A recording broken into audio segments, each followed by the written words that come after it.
Marcus had learned a long time ago that broken things tell you the truth about people, not the broken things themselves. Those are just objects, indifferent to their own damage. A cracked screen doesn't care why it cracked. A shattered lens doesn't judge the person who dropped it. But people reveal themselves in how they treat the broken, in how they speak about damage, in whether they blame the device for failing or accept that devices, like everything else, eventually wear down under the weight of use. He'd learned this lesson slowly, over years, through hundreds of repairs. A businessman once threw a phone down on Marcus's counter so hard the entire kiosk shook, cursing the device like it had betrayed him personally. A teenager came in crying because her grandmother's phone had water damage, and all the photos from the last year of her life were stuck inside. An elderly woman brought in a flip phone from 2009 and asked if Marcus could just keep fixing it forever, because her late husband had given it to her and she wasn't ready to let it go. The broken phone was never really about the phone.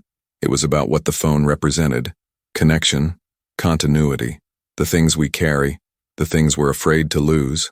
Marcus was 34 years old, working a phone repair kiosk in the Westfield Mall downtown, making enough to keep the lights on in his small 2-bedroom apartment and his 8-year-old son, Daniel, fed. The kiosk was small, barely 8 feet across, wedged between a pretzel stand that cycled through 3 different owners every 2 years, and a closing Bed Bath & Beyond that looked like it hadn't sold anything since 2019. The location wasn't ideal, but it was what he could afford. The rent was manageable. The foot traffic was decent. People's phones broke at consistent rates. He'd been there for 6 years. He knew every corner of this space. He could replace a screen with his eyes half closed, his hands moving through the steps like a pianist playing a piece they'd memorized. He could diagnose problems before customers finished explaining them. People came in frustrated, sometimes angry, always in a hurry. They looked at their broken phones like the devices had committed a personal betrayal. Marcus never rushed them. He never made them feel stupid for dropping something or spilling something or using their phone in the rain. He treated every phone like it mattered, because to someone it absolutely did. This was his life. This was the arrangement he'd made with reality when his ex-wife, Sarah, had decided 3 months after Daniel was born that she wasn't equipped for motherhood. She'd said it calmly, without drama, which was almost worse than if she'd been angry. She'd explained that she loved Daniel, but that love wasn't the same as being capable. She wasn't built for the constant presence that parenting required. She couldn't do it without resenting him. Better to leave cleanly now than stay and damage him later. Marcus had been devastated for about 6 months. Then he'd gotten angry for another 6 months. Then, slowly, he'd made peace with it. Sarah was right about herself. She'd been honest about her limitations. She'd left rather than stay and poison the relationship. There was something to respect in that, even if it meant Marcus would do this alone. He'd gone back to school part-time. He'd gotten the phone repair certification. He'd worked his way into this kiosk. He'd built a life that could sustain them both. It wasn't glamorous. It wasn't ambitious in the way success is usually measured, but it was solid. It was real. His son had a home. He had food. He had a father who showed up every single day. The kiosk closed at 8 p.m. on weeknights. Marcus had exactly 40 minutes of buffer before he needed to leave and pick Daniel up from the after-school program 3 blocks away. If he left by 5:45, he could be there by 5:55, and Daniel wouldn't have that moment of panic where he thought his dad might not come. Marcus was organizing small screws into their designated compartments when she walked in. He didn't look up immediately. He was counting Philip's head size too, trying to remember if he'd ordered replacements last month, or if that had been the month before. But then he felt it, that peculiar shift in air pressure that happens when someone carries a lot of presence into a small space. He looked up. She was the kind of woman who made the entire mall seem smaller, like she was taking up more space than her physical body occupied. Tailored coat in charcoal gray that probably cost more than Marcus made in a month. Hair so dark it was almost black. Pulled back so tightly it looked like it hurt. Face that had been photographed in business magazines. The kind of face that had been featured in articles about women in tech, about breaking glass ceilings, about the impossible balance between power and humanity. Marcus didn't recognize her specifically.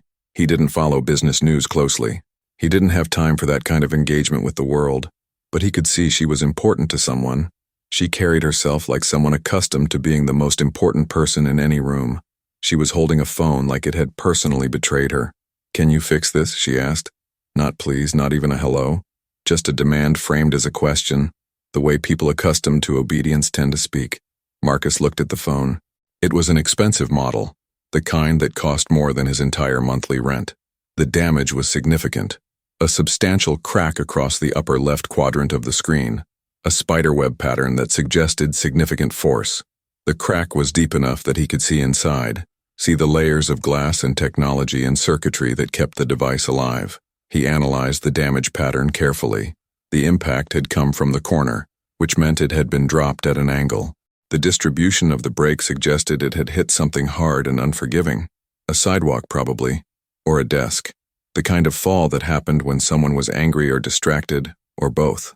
The screen was still responsive, which meant the internal damage was probably minimal. The repair would be straightforward at least. A screen replacement. 30 minutes of work if he rushed. 45 if he was being his usual careful self. "I can," he said. "It'll take about 45 minutes. You're welcome to wait or come back." She looked at him like he'd suggested something unreasonable. She was used to faster solutions, used to people moving at her pace, used to the world rearranging itself around her schedule. "I'll wait," she said. "I have meetings, but I'll wait." She didn't sit down. There was nowhere to sit in the kiosk anyway, just Marcus's stool and a small waiting area with 2 plastic chairs that came from a clearance bin at an office furniture store. She stood by the counter, phone in hand, jaw tight, checking her watch like she was measuring how much of her life this was costing her. Her impatience filled the small space like a presence. Marcus started the work. He always started with the same step. Power off the device completely. Let it rest. Let the confusion settle before attempting any repair. This was a philosophy he'd developed early on, in his first months at the kiosk. Rushing a repair was how you made mistakes. Mistakes were how you damaged a device further or lost data. Data mattered to people. Sometimes data was all they had left. He'd learned this philosophy more deeply through his son, actually. Daniel had panic attacks sometimes. Nothing clinical, nothing that required medication, just moments where the world felt too big and too fast. When it happened, Marcus would stop everything. He wouldn't try to logic Daniel out of it or distract him or tell him his feelings weren't real. He'd just sit beside him, quiet until the panic had nowhere to amplify. Then they'd start again slowly, carefully together. The same principle applied to broken phones. They needed rest before repair. Marcus worked with his full attention. He removed the cracked screen carefully, preserving the frame and the delicate components attached to it. He cleaned away the small shards of glass, using a specialized vacuum designed for electronics, so nothing would slip into the internal mechanisms. He installed the new screen, testing connections as he went, making sure everything was seated properly, making sure the edges aligned correctly. Then came the testing phase. He powered the device back on and walked through every function. Touch sensitivity, working perfectly. Display clarity, crisp and bright. Color accuracy, normal. Responsiveness to pressure and gestures, functioning as designed. Every test was a small conversation between his hands and the device, asking if it was ready to work again, if it could trust being restored. She was still standing there, watching him work. Most people got bored and drifted to the pretzel stand or checked their email or scrolled through their messages on their backup phones. She didn't look away. She watched his hands move. She watched the way he tested each function twice, the way he didn't rush, the way he treated her expensive phone like it mattered more than most people would have treated it. "You take your time," she said. It wasn't quite approval, more like an observation of something unusual, something she didn't encounter often. "Your phone will work better if I do," Marcus said. He didn't look up from his work. Rushing usually means missing something. Missing something means problems later.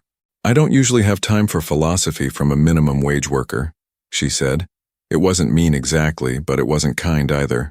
It was a statement of fact, delivered the way she'd probably deliver most statements, with the assumption that money and status gave her permission to be blunt about hierarchies. Marcus had learned not to take that stuff personally. People in a hurry said things they didn't mean. People with power said things the way they'd been taught to speak, like everyone else was a resource to be managed or a problem to be solved or a tool to be used. "You don't have to wait," he said. "I can call you when it's ready, if you give me your number." "No," she said. "I'll stay."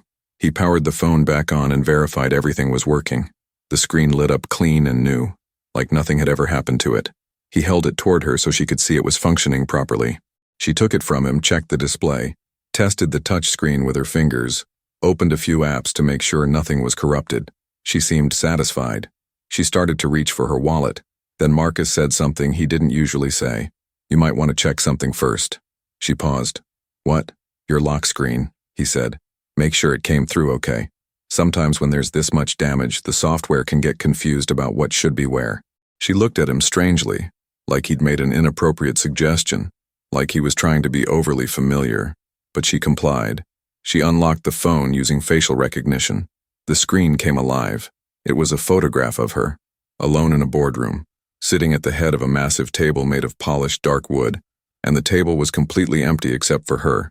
No colleagues, no staff, no one at all. She was wearing a power suit the color of charcoal, cut perfectly to her frame, probably custom-tailored. Her posture was impeccable.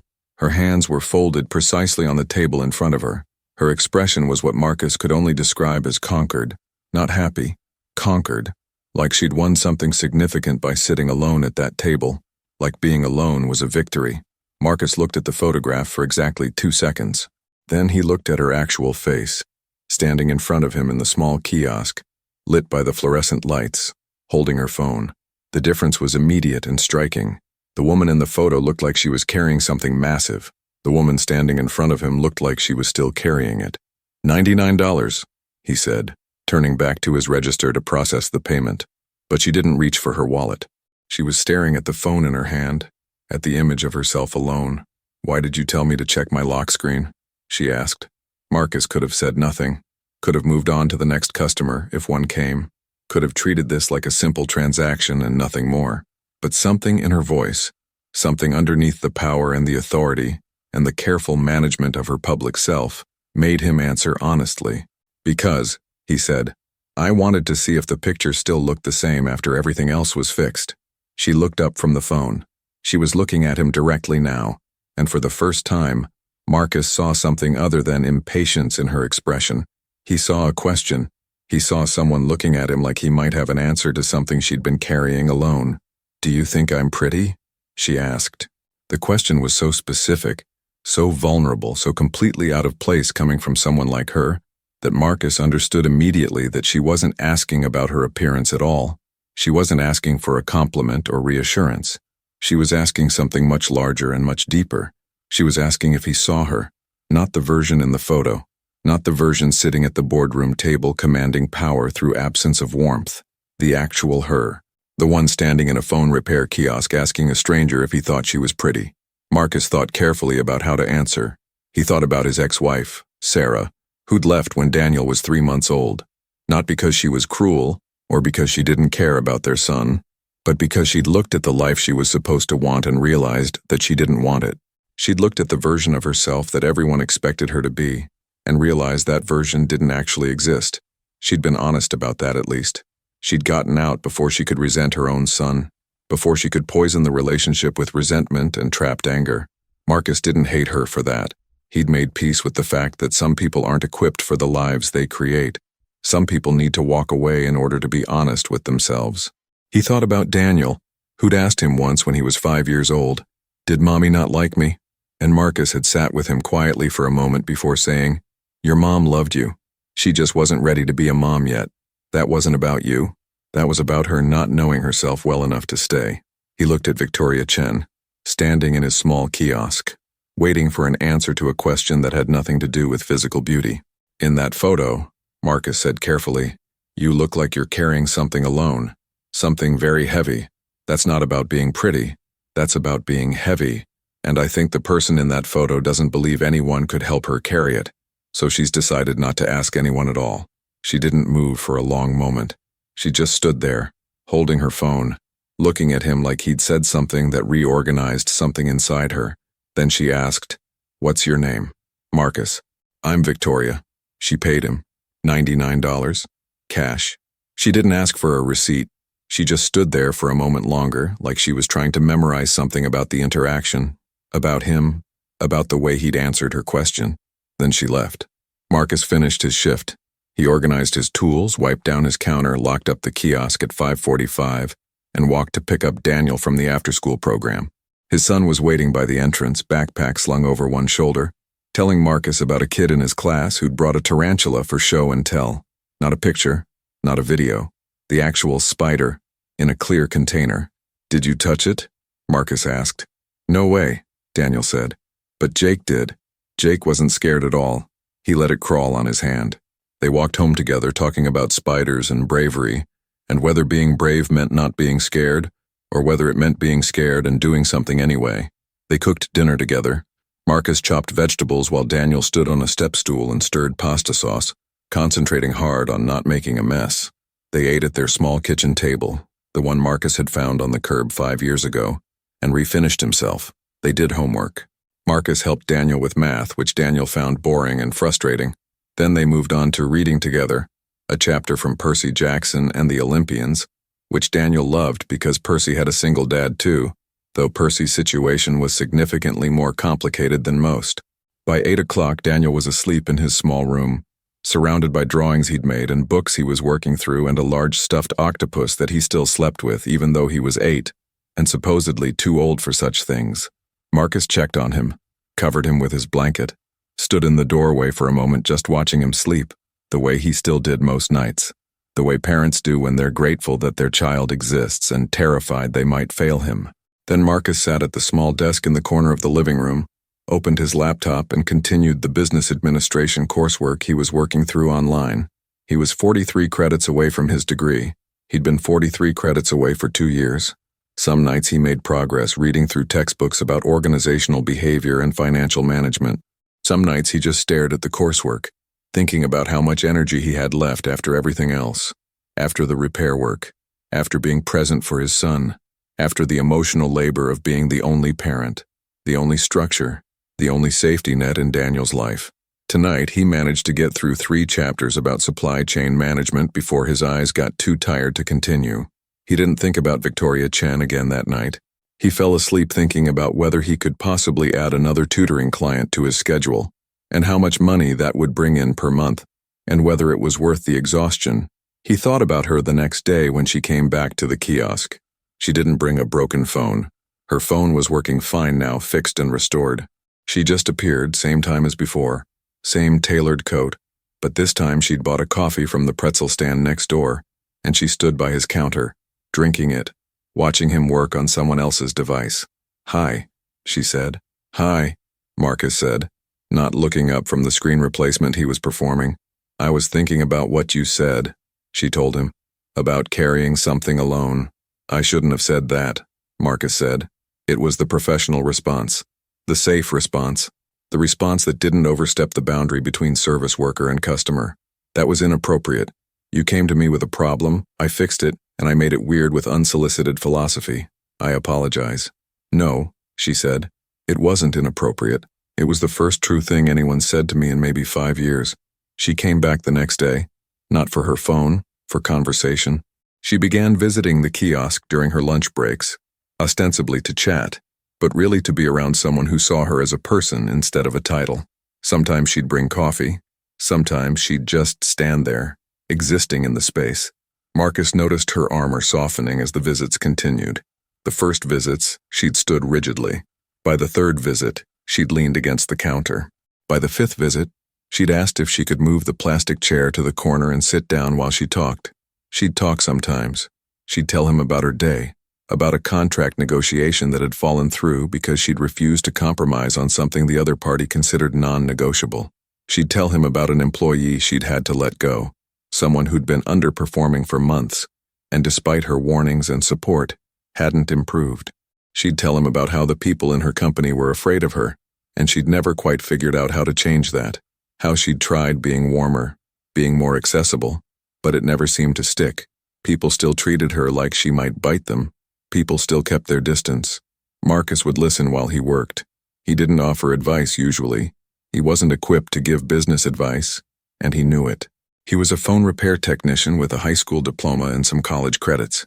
He had no expertise to share about corporate management or leadership or how to make people less afraid of you, but he would listen. There was something about his quiet presence, his genuine attention, that seemed to matter to her. She'd come back every day for a week, sometimes twice a day, and Marcus realized that he'd become a kind of anchor for her. One day she asked him about the photo on his phone. the one he kept tucked into the corner of his monitor, protected by a small plastic cover. "That's my son," Marcus said. "Daniel. He's 8. The photo was from 2 months ago, on Daniel's birthday. They'd gone to the park with Daniel's friend Jake and Jake's mom, and they'd brought a small cake and candles. Daniel had blown out his candles and made a wish. He wouldn't tell Marcus what it was, but Marcus had a guess. Probably something about his mom, or about the 4 of them, Marcus, Daniel, Jake, and Jake's mom, being a family unit, which was something Daniel had mentioned wanting. The photo was from right after the candles had been blown out. Daniel's mouth was wide open, showing the gap where his front tooth had come out the week before. Pure joy, pure uncomplicated lightness, the kind of lightness that came from being 8 years old and loved, and never for a moment wondering if your parent might leave. "You carry him differently," Victoria said, looking at the photo for a long moment. "Than you carry anything else. It's like he makes you lighter." "What do you mean?" Marcus asked. "In that photo," she said, "he's carrying joy, but you can see what he's carrying is lighter because of you, like you've taken some of the weight already before he could even feel it." Marcus didn't know what to say to that, so he didn't say anything. He just kept working. She kept coming back. It became a pattern, as reliable as the seasons changing. Every Tuesday and Thursday during her lunch break, she'd appear at the kiosk. Sometimes they'd talk. Sometimes they'd just exist in the same space, which seemed to matter to her in ways Marcus was still figuring out. She'd tell him about her company. Victoria Chen was the CEO of a tech company called Synergy Tech, with 400 employees and billions in revenue. But the company had a problem, she told him. People left. They'd work for her for 2 or 3 years, and then they'd burn out and move on. The turnover rate was the highest in the industry. She'd tried everything to fix it. Better salaries, better benefits, flexible work arrangements, better office design, wellness programs, therapy stipends. Nothing seemed to work. "What do you think the problem is?" Marcus asked her one day.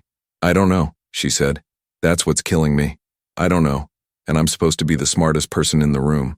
I'm supposed to have answers." "Maybe the answer is that you don't," Marcus said. "What do you mean?" "Maybe," Marcus said, "the people who work for you don't feel like you see them. Maybe they feel like they're resources instead of people. Maybe they burn out because no one's actually checking in with them to see how they're carrying it." Victoria was quiet for a long time. Then one day she asked, "Why are you reading that?" She was pointing at a book on his counter, Good to Great by Jim Collins. He was reading it during his breaks, absorbing the chapters on leadership and organizational development, trying to understand how organizations became something bigger than themselves. He was reading it because he couldn't stop thinking about his future, about what was possible beyond phone repair, about whether he could build something meaningful. "I'm thinking about starting something," Marcus said. "Maybe in a few years once I finish my degree and save up some money. A business that helps people like me, single parents, figure out how to build better financial futures without sacrificing the time they spend with their kids. Most single parents don't have anyone to teach them about money, about business, about what's possible if you have someone who understands what it's actually like." "Why?" she asked. "Because," Marcus said, "I'm 43 credits away from a degree, working at a mall kiosk, and I have about 40 minutes a day where I'm not working or being a parent or trying to figure out how to keep everything running. But I keep thinking about all the other people in the same situation, and how most of them don't even know what's possible if they had someone who understood what it's like, someone who wouldn't judge them for being tired, someone who wouldn't expect them to pull themselves up by their bootstraps while they're drowning." Victoria didn't say anything. She just nodded, slowly, like she was recalibrating something about him, like she was seeing something she hadn't seen before. The week after that conversation, Marcus's landlord called, not about the apartment, about the kiosk. The mall was being redeveloped, she explained. The entire downtown location was being demolished and rebuilt as a mixed-use development, apartments on top, retail on the bottom. The lease agreement was being terminated effective 90 days from now. He had 90 days to find a new location, negotiate a new lease, or close the business. 90 days. That was how long Marcus had to figure out his next move. Marcus told no one. Not his family. His parents lived 6 hours away and were retired and had their own concerns. Not his friends, he didn't have many because being a single parent didn't leave much time for friendship maintenance. Not his son. Definitely not Victoria. He just started quietly researching alternatives, other malls, street cart operations, pop-up locations, online repair services. He was running the numbers in his head, trying to figure out which direction didn't completely destroy his stability. The math was brutal. Commercial rent anywhere decent was triple what he was paying. Online repair would require shipping costs and higher overhead and customer acquisition costs. Pop-up locations required permits and parking and foot traffic that he couldn't guarantee. Every option seemed to lead to a place where he had less security, not more. He was sitting with the problem late one night after Daniel had gone to bed, staring at spreadsheets and scenarios, when Victoria came by the kiosk on Thursday. She took one look at him and immediately knew something was wrong. "What happened?" she asked. "Nothing," Marcus said. "Don't lie to me," she said. "I'm too good at reading that. I read people for a living. I might not understand them, but I can definitely read them." So he told her. He explained the situation calmly and without drama, the way he explained everything, just facts. No emotion, just circumstances. The lease was ending. The kiosk would have to close. He hadn't found a viable alternative yet. He'd figure something out. It wasn't a crisis. It was just the next problem to solve. Victoria listened. She didn't interrupt. She didn't offer platitudes. She just listened, the way he'd listened to her all those times she'd come to the kiosk trying to figure out why her employees were leaving. Then she said, "Let me help." "No," Marcus said immediately. "You don't know what I'm going to offer." "Doesn't matter," Marcus said. "I appreciate it more than I can articulate, but I need to handle this myself." "Why?" she asked.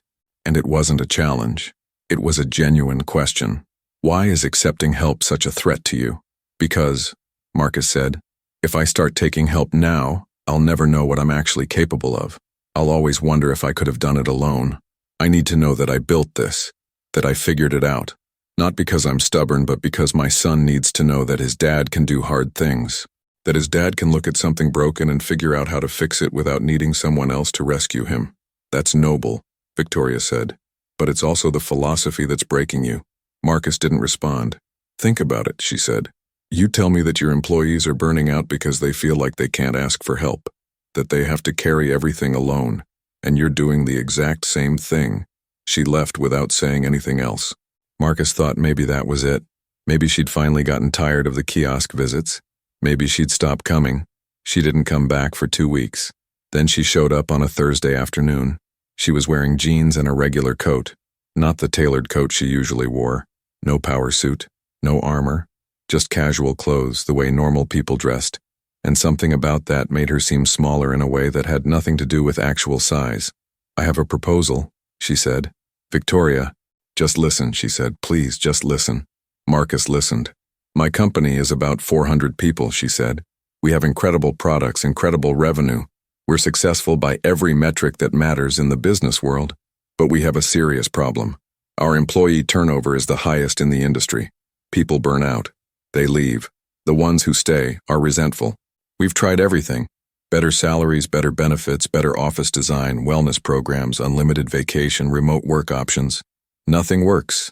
Nothing sticks." She paused, gathering her thoughts.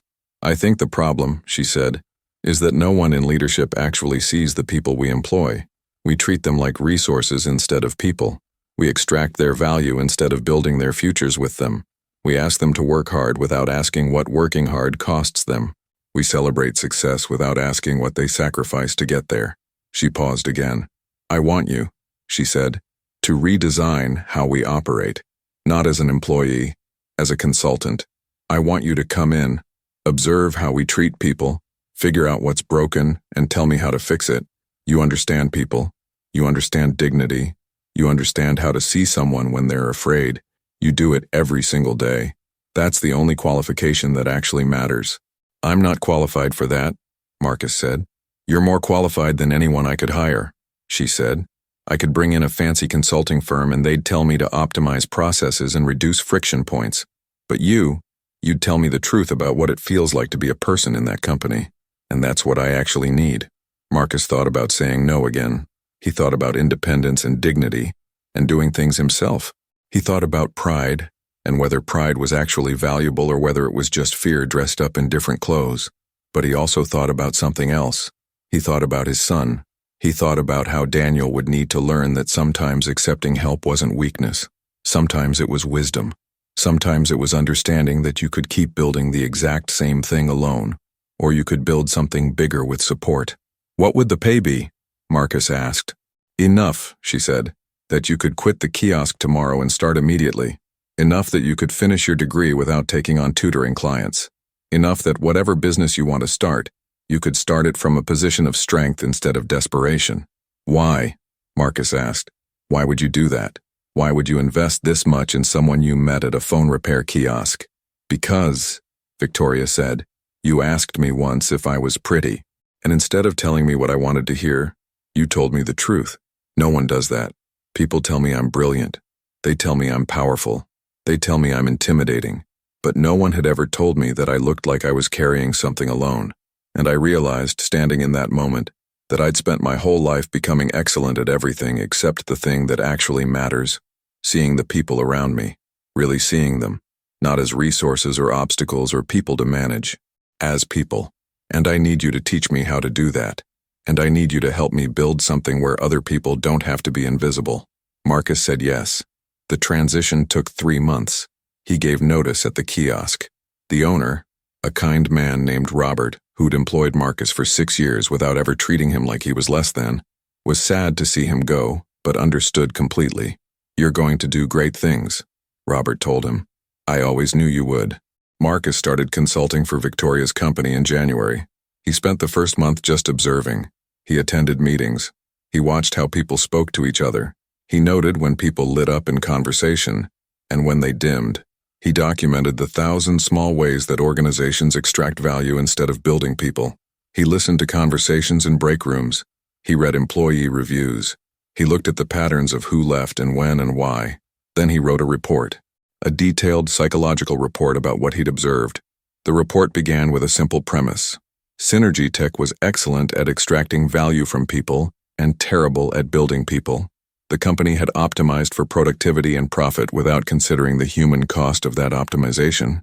Employees weren't leaving because they didn't like the work or because the pay was insufficient. They were leaving because they felt invisible, because they spent 40 or 50 hours a week in a system that treated them as inputs and outputs instead of human beings. The solutions he proposed were revolutionary by corporate standards. He suggested that managers spend actual time knowing their employees. Not knowing their roles or their performance metrics, but knowing them as people. What were they building toward? What did success look like in their lives? What were they struggling with? He proposed mentorship programs built on genuine relationship instead of performance optimization. He recommended that the company measure success, not just by profit, but by whether employees felt seen and supported in their lives outside work. Most importantly, he redesigned the entire HR department. Instead of managing resources, HR would focus on building people.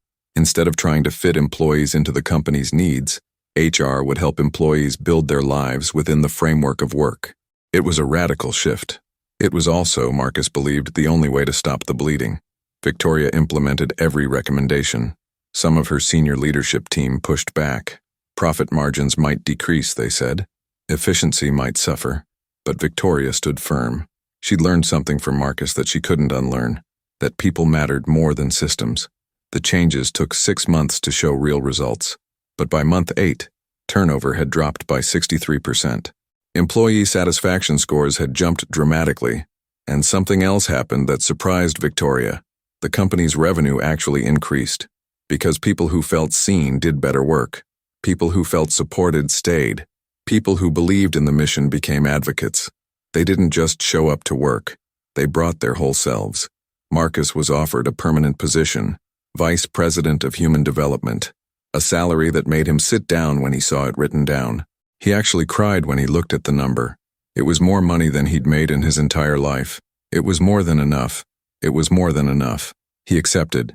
He finished his degree that year.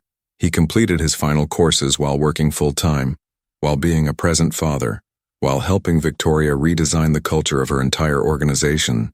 The night he graduated, Daniel was in the audience wearing his only formal outfit, a blazer that Marcus had found at a thrift store and tailored to fit him properly. Daniel was beaming like his dad had just cured cancer, or won the lottery, or become something impossible. After the ceremony, when they were walking to the car, Daniel asked him, "Dad, what's next?" Marcus realized he didn't have a plan for next anymore. He'd been moving from survival to stability for so long that he'd forgotten how to imagine something beyond that. He'd been so focused on keeping everything running that he hadn't let himself think about building something of his own. But now he could. Next, Marcus said to his son, we figure out what we want to build together. Victoria came to his graduation too. She sat separately from Marcus and Daniel, respectful of their space. But after the ceremony, when Daniel was talking to his teachers, she approached Marcus. Thank you, she said. For what? For teaching me how to see, she said. My company is better, but I'm better too. I'm not carrying it alone anymore. Marcus understood what she meant, but not in a romantic way. She'd learned to delegate power instead of hoarding it. She'd learned to trust her team instead of commanding them. She'd learned that vulnerability could coexist with power. She'd learned that strength didn't mean doing everything yourself. She'd learned that the best leaders were the ones who could admit when they didn't have all the answers. You did the hard part, Marcus said. You listened. You were willing to change. I did, she said, because you made it safe to. That was the thing about seeing someone truly, Marcus understood. It made them safe enough to be seen in return. It created a space where transformation could actually happen. Over the next 3 years, Marcus developed the vision that had been living in his head for so long. The nonprofit organization that would teach financial literacy and business development skills to single parents. He worked on the concept nights and weekends.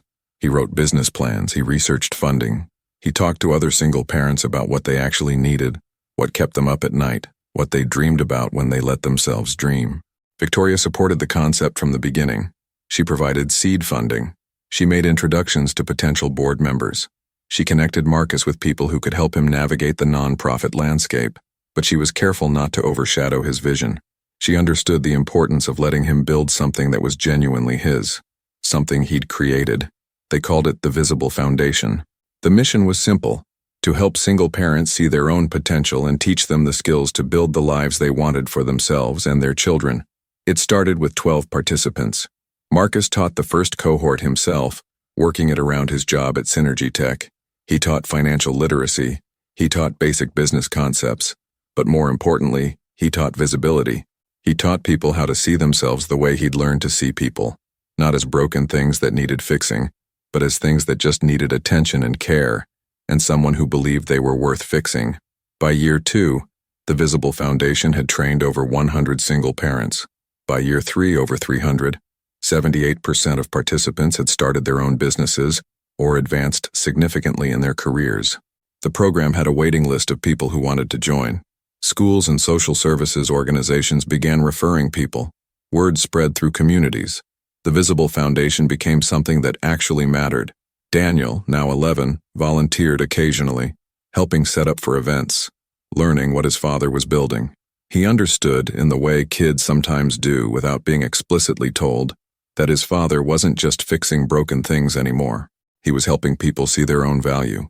He was teaching them that being broken was just the starting point for becoming whole. The most unexpected part of the whole transformation wasn't the career success or the financial security or the nonprofit that was actually changing lives. It was the friendship. Marcus and Victoria became genuine friends, the kind where they could sit in silence and it felt like communication, the kind where they could tell each other hard truths and it made them stronger, the kind where neither one of them was performing for the other anymore. They never became romantic. That wasn't what either of them needed. What they needed was to be truly seen by another person who understood that broken things weren't failures. They were just objects waiting for attention, that people carrying heavy things alone needed to know someone saw the weight they were carrying. That visibility was the first step toward transformation. Victoria eventually stepped back from day-to-day leadership at Synergy Tech, bringing in a new CEO who shared her vision of building people instead of extracting from them. She focused instead on what she loved, investing in founders and companies that were trying to do something meaningful. She became a major donor to the Visible Foundation.